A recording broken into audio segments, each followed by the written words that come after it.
Ernest Hemingway was brave. He was famous. But he wasn't calm until his house filled with cats.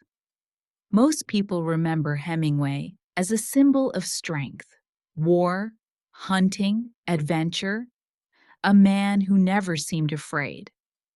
But real strength often hides something fragile underneath, and Hemingway carried a restless mind with him his entire life. He struggled with insomnia, with anxiety, with thoughts that never slowed down. Even when the world admired him, his mind refused to be quiet. Fame didn't calm him. Success didn't calm him. Alcohol didn't either. Something else did. Cats. At his home in Key West, Hemingway lived with more than 50 cats. Some of them had 6 toes, polydactyl cats. They wandered freely through his house, across his desk, onto his bed, into his silence. They weren't trained. They weren't obedient. They didn't follow rules. And maybe that's exactly why they belonged there. Dogs admire. Cats observe. Cats don't care who you are. They don't applaud your achievements. They don't ask you to perform. They simply exist beside you. For a man exhausted by expectations, that kind of presence matters. Cats didn't need Hemingway to be a legend. They only needed him to be there.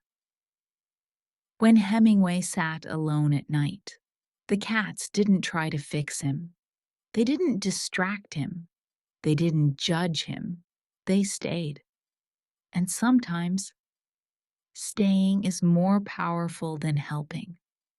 Cats understand something humans often forget. Not every silence needs to be filled. Hemingway wrote about control, about mastering fear, about dominance over nature. But in his own home, he chose companions that could never be controlled. Cats come close when they choose to. They leave when they want to. They teach a quiet lesson. Love without ownership. And perhaps Hemingway needed that lesson. Cats gave him rhythm, their slow movements, their steady breathing, their calm presence. They didn't slow his thoughts by force. They slowed the space around him. And that matters more than we think. The polydactyl or six-toed cats are prevalent here on the property. You'll find them very prevalent in seaport towns where the ship's captains preferred the 6-digit feline because they thought that extra digit made them better mousers aboard the ships. You have a lot of rodent problems.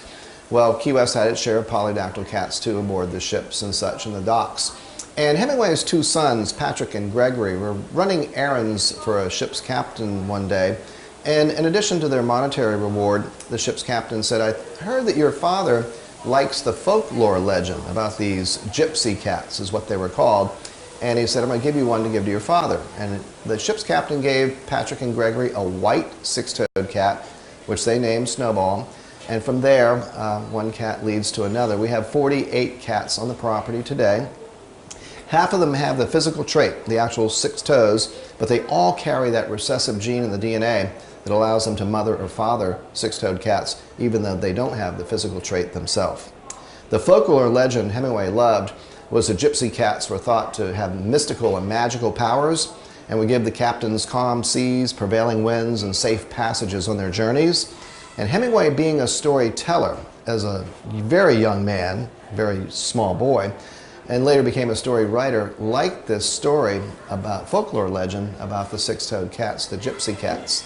He liked the story so much, he let it be known he'd like to have one of those cats as an example of that story, and that's how he was rewarded his first cat. This story isn't really about a writer. It's about us. We live in a world that constantly asks for more. more productivity, more confidence, more success. We are always being evaluated. Cats don't do that. They don't ask who you're becoming. They sit with who you already are. Modern life is loud. Notifications, deadlines, opinions. Cats are quiet companions in a noisy world. They remind us that we don't always need to improve. Sometimes we just need to exist. That's not weakness, that's balance. Today, Hemingway is gone, but his cats still live in that house, not as decorations, not as symbols, as a reminder that even the strongest minds need softness, even the bravest lives need calm. Cats don't fix our lives. They sit with us while we try to. And maybe that's why we need them.